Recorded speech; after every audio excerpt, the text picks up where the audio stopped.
ओम शांति। 14 मार्च 2024। मीठे प्यारे बाबा के आज के मधुर महावाक्य। आज की मुरली के कुछ विशेष पॉइंट्स।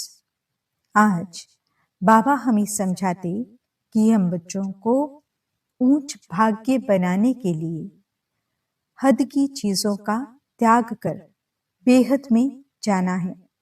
श्रीमत को छोड़ कभी परमत पर नहीं चलना है। उल्टी सुल्टी बातों में आकर पढ़ाई से मुख नहीं मोड़ना है। कभी भी मतभेद में नहीं आना है। अपनी चेकिंग स्वयं करनी है कि कहीं हमसे कोई भूल तो नहीं हो रही, कहीं अपना समय हम व्यर्थ तो नहीं गवा रहे। हम आत्म अभिमानी कितने बने हैं? क्या हम रूहानी सेवा दिल से करते हैं? बाबा कहते, सच्चा सेवाधारी वह है जिसकी वृत्ति में जितनी अथॉरिटी होगी उसकी वाणी में उतना ही स्नेह और नम्रता होगी। तो चलिए सुनते हैं आज की बाबा की मीठी प्यारी मुरली। ओम शांति। बाबा कहते, मीठे बच्चे, तुम्हें पढ़ाई कभी मिस नहीं करनी है। पढ़ाई से ही स्कॉलरशिप मिलती है, इसलिए बाप द्वारा जो नॉलेज मिलती है उसे ग्रहण करो। प्रश्न, लायक ब्राह्मण किसे कहेंगे? उसकी निशानी सुनाओ। उत्तर, लायक ब्राह्मण वह जिसके मुख पर बाबा का गीता ज्ञान कंठ हो, जो बहुतों को आप समान बनाता रहे, बहुतों को ज्ञान धन का दान पुण्य करे, कभी आपस में एक दो के मतभेद में न आए, किसी भी देहधारी में बुद्धि लटकी हुई न हो। ब्राह्मण अर्थात जिसमें कोई भूत न हो, जो देह अहंकार को छोड़ देही अभिमानी रहने का पुरुषार्थ करे। ओम शांति। बाप ने अपना और सृष्टि चक्र का परिचय तो दिया है। यह तो बच्चों की बुद्धि में बैठ गया है कि सृष्टि चक्र हूबहू रिपीट होता है। जैसे नाटक बनाते हैं, मॉडल्स बनाते हैं, फिर वे रिपीट होते हैं। तुम बच्चों की बुद्धि में ये चक्र चलना चाहिए। तुम्हारा नाम भी है स्वदर्शन चक्रधारी, तो बुद्धि में फिरना चाहिए। बाप द्वारा जो नॉलेज मिलती है वो ग्रहण करनी है। ऐसी ग्रहण हो जाए जो पिछाड़ी में बाप और रचना के आदि मध्य अंत की याद रहे। बच्चों को बहुत अच्छी रीति पुरुषार्थ करना है। यह है एजुकेशन। बच्चे जानते हैं ये एजुकेशन सिवाय तुम ब्राह्मणों के कोई भी नहीं जानते। वर्णों का फर्क तो है ना। मनुष्य समझते हैं हम सब मिलकर एक हो जाएं। अब इतनी सारी दुनिया एक तो हो नहीं सकती। यहाँ सारे विश्व में एक राज्य, एक धर्म, एक भाषा चाहिए। वो तो सतयुग में था। विश्व की बादशाही थी जिसके मालिक ये लक्ष्मी नारायण थे। तुमको ये बताना है कि विश्व में शांति का राज्य यह है। सिर्फ भारत की ही बात है। जब इन्हों का राज्य होता है तो सारे विश्व में शांति हो जाती है। यह सिवाय तुम्हारे और कोई जानते नहीं। सब हैं भक्त। फर्क भी तुम देखते हो। भक्ति अलग है, ज्ञान अलग है। ऐसे नहीं भक्ति न करने से कोई भूत प्रेत खा जाएंगे। नहीं, तुम तो बाप के बने हो। तुम्हारे में जो भूत हैं वे सब निकल जाने हैं। पहले नंबर में भूत है देह अहंकार। इनको निकालने लिए ही बाप देही अभिमानी बनाते रहते हैं। बाप को याद करने से कोई भी भूत सामने आएगा नहीं। 21 जन्मों के लिए कोई भूत आता नहीं। ये 5 भूत हैं रावण संप्रदाय के। रावण राज्य कहते हैं। राम राज्य अलग है, रावण राज्य अलग है। रावण राज्य में भ्रष्टाचारी और राम राज्य में श्रेष्ठाचारी होते हैं। इसका फर्क भी तुम्हारे सिवाय कोई को पता नहीं है। तुम्हारे में भी जो समझू होशियार हैं, वो अच्छी रीति समझ सकते हैं, क्योंकि माया बिल्ली कम नहीं है। कभी कभी पढ़ाई छोड़ देते हैं, सेंटर पर नहीं जाते हैं, दैवी गुण धारण नहीं करते, आंखें भी धोखा देती हैं।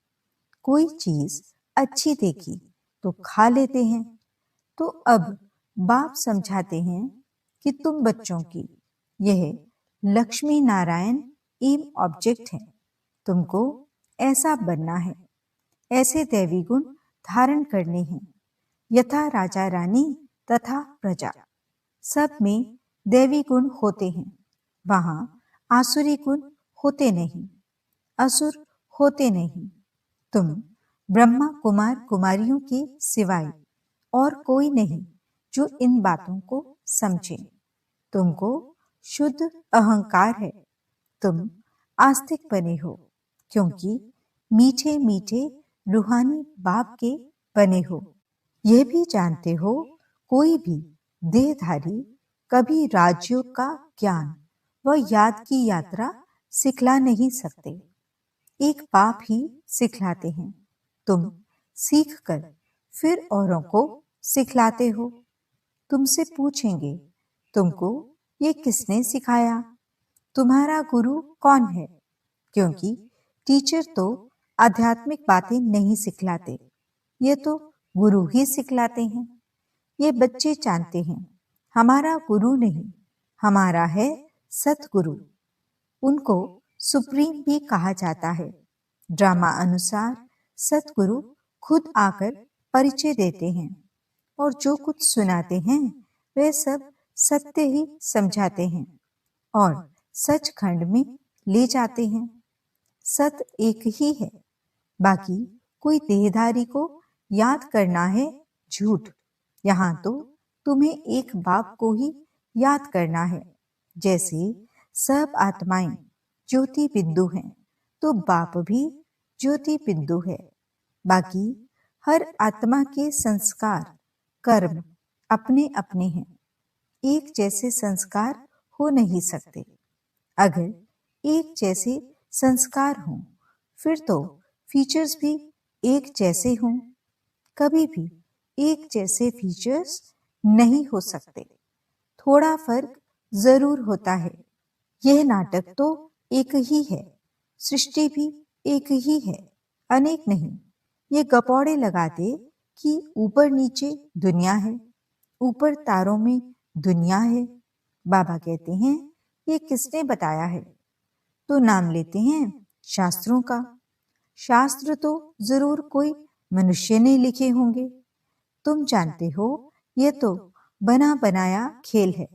सेकंड बाय सेकंड जो सारी दुनिया का पार्ट बचता है, यह भी ड्रामा का बना बनाया खेल है। तुम बच्चों की बुद्धि में आ गया है, ये चक्र कैसे फिरता है। सभी मनुष्य मात्र जो हैं, वे कैसे पार्ट बजाते हैं। बाबा ने बताया है, सतयुग में सिर्फ तुम्हारा ही पार्ट होता है। नंबरवार आते हो पार्ट बजाने।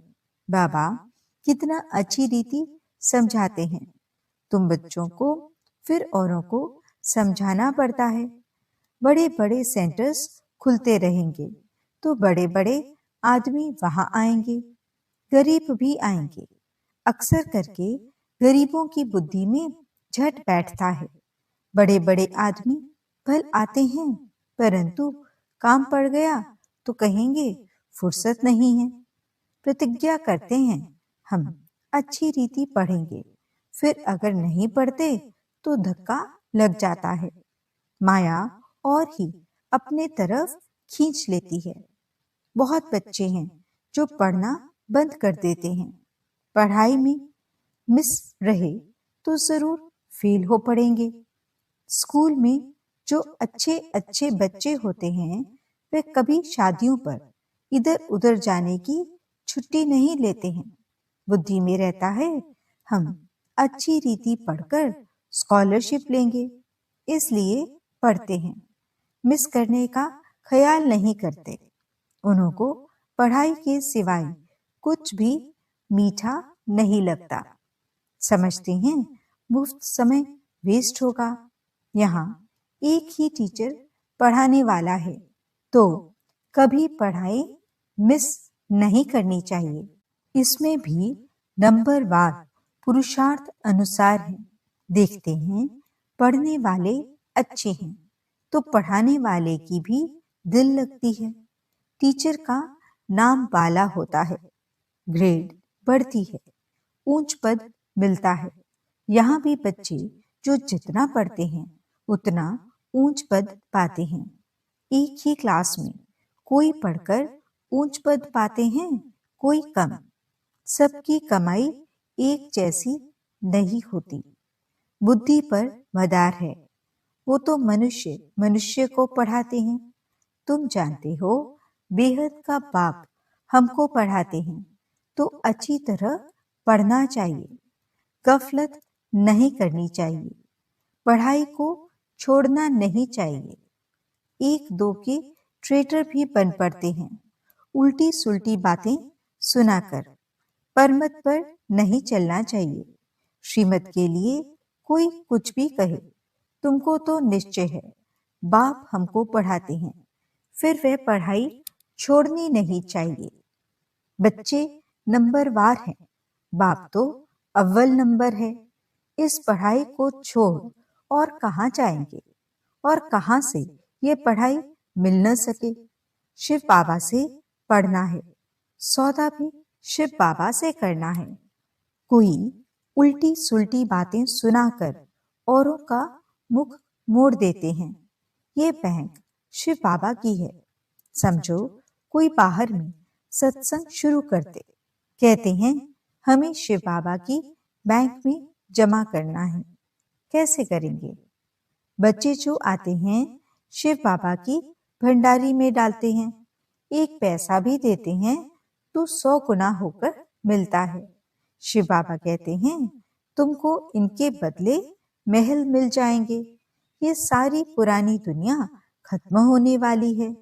धनवान अच्छे अच्छे कुटुंब से बहुत आते हैं।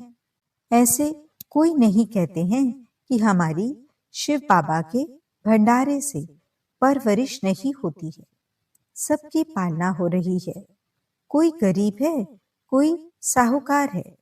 साहूकार से गरीब पलते हैं, इसमें डरने की बात नहीं। बहुत चाहते हैं हम बाबा के बन जाएं, परंतु लायक भी हों, तंदुरुस्त भी चाहिए, ज्ञान भी दे सकें।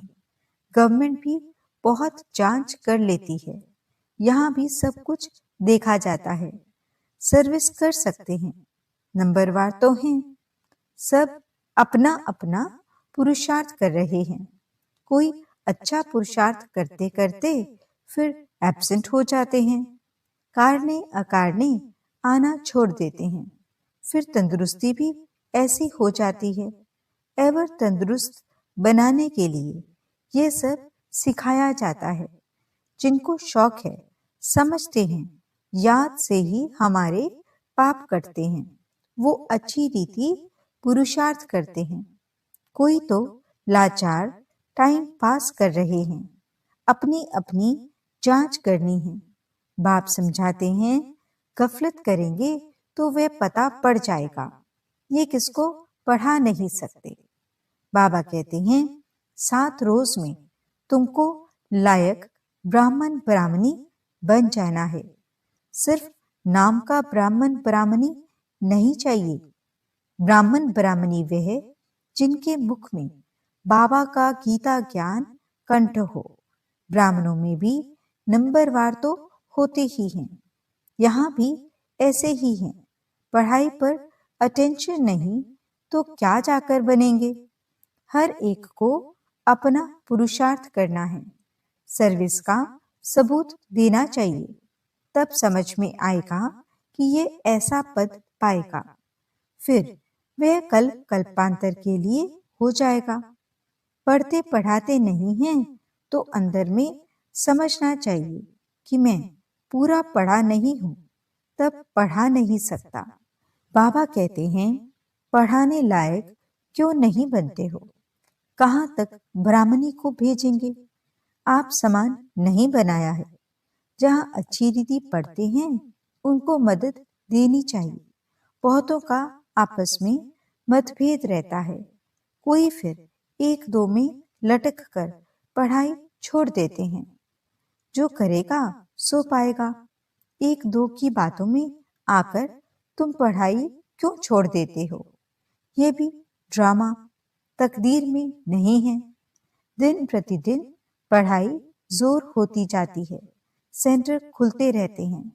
ये शिव बाबा का खर्चा नहीं है, सारा ही बच्चों का खर्चा है। ये दान सबसे अच्छा है। उस दान से अल्पकाल का सुख मिलता है, इनसे 21 जन्मों की प्रालब्ध मिलती है। तुम जानते हो, हम यहाँ आते हैं नर से नारायण बनने के लिए। तो जो अच्छी रीति पढ़ते हैं उनको फॉलो करो। कितना रेगुलर पढ़ना चाहिए? अक्सर करके देह अभिमान में आकर बहुत लड़ते हैं, अपनी तकदीर से रूठ पड़ते हैं। इसलिए मेजॉरिटी माताओं की है। नाम भी माताओं का बाला होता है। ड्रामा में माताओं के उन्नति की भी नूंद है। तो बाप मीठे मीठे बच्चों को कहते हैं, अपने को आत्मा समझ माम एकम याद करो। आत्म अभिमानी होकर रहो। शरीर ही नहीं तो दूसरे का सुनेंगे कैसे? ये पक्का अभ्यास करो। हम आत्मा हैं, अब हमको वापस जाना है। बाप कहते हैं, ये सब त्याग करो, बाप को याद करो। इस पर ही सारा मदार है। बाप कहते हैं, धंधा आदि भल करते रहो। 8 घंटा धंधा, 8 घंटा आराम, बाकी 8 घंटा इस गवर्नमेंट की सर्विस करो। यह भी तुम मेरी नहीं, सारे विश्व की सेवा करते हो। इसके लिए टाइम निकालो। मुख्य है याद की यात्रा। टाइम वेस्ट नहीं करना चाहिए। उस गवर्नमेंट की 8 घंटा सर्विस करते हो, उससे क्या मिलता है? 1000, 2, 5000। इस गवर्नमेंट की सर्विस करने से तुम पद्मा पदम पति बनते हो। तो कितना दिल से सेवा करनी चाहिए। 8 रत्न बने हैं तो जरूर 8 घंटा बाबा को याद करते होंगे। भक्ति मार्ग में बहुत याद करते हैं, टाइम गंवाते हैं, मिलता कुछ भी नहीं है। गंगा स्नान जब तप आदि करने से बाप नहीं मिलता है जो वर्षा मिले। यहाँ तो तुमको बाप से वर्षा मिलता है। अच्छा, मीठे मीठे सिकिलते बच्चों प्रति माता पिता बाप दादा का याद प्यार और गुड मॉर्निंग। रूहानी बाप की रूहानी बच्चों को नमस्ते। हम रूहानी बच्चों की रूहानी बाप दादा को दिल व जान सिख व प्रेम से नमस्ते नमस्ते नमस्ते जी। गुड मॉर्निंग बाबा। शुक्रिया बाबा। धारणा के लिए मुख्य सार। पहला पॉइंट, श्रीमत को छोड़ कभी परमत पर नहीं चलना है। उल्टी सुल्टी बातों में आकर पढ़ाई से मुख नहीं मोड़ना है। मतभेद में नहीं आना है। दूसरा पॉइंट, अपनी जांच करनी है कि हम कहाँ गफलत तो नहीं करते हैं। पढ़ाई पर पूरा अटेंशन है, समय व्यर्थ तो नहीं गवाते हैं। आत्म अभिमानी बने हैं, रूहानी सेवा दिल से करते हैं। वरदान, रूहानी अथॉरिटी के साथ निरअहंकारी बन सत्य ज्ञान का प्रत्यक्ष स्वरूप दिखाने वाले सच्चे सेवाधारी भव। जैसे वृक्ष में जब संपूर्ण फल की अथॉरिटी आ जाती है तो वृक्ष झुक जाता है, अर्थात निर्माण बनने की सेवा करता है। ऐसे रूहानी अथॉरिटी वाले बच्चे जितनी बड़ी अथॉरिटी उतने निर्माण और सर्व के स्नेही होंगे। अल्पकाल की अथॉरिटी वाले अहंकारी होते हैं, लेकिन सत्यता की अथॉरिटी वाले अथॉरिटी के साथ निरअहंकारी होते हैं। यही सत्य ज्ञान का प्रत्यक्ष स्वरूप है। सच्चे सेवाधारी की वृत्ति में जितनी अथॉरिटी होगी, उसकी वाणी में उतना ही स्नेह और नम्रता होगी। स्लोगन: भाग्य का आधार त्याग है, बिना त्याग के भाग्य नहीं मिलता। ओम शांति।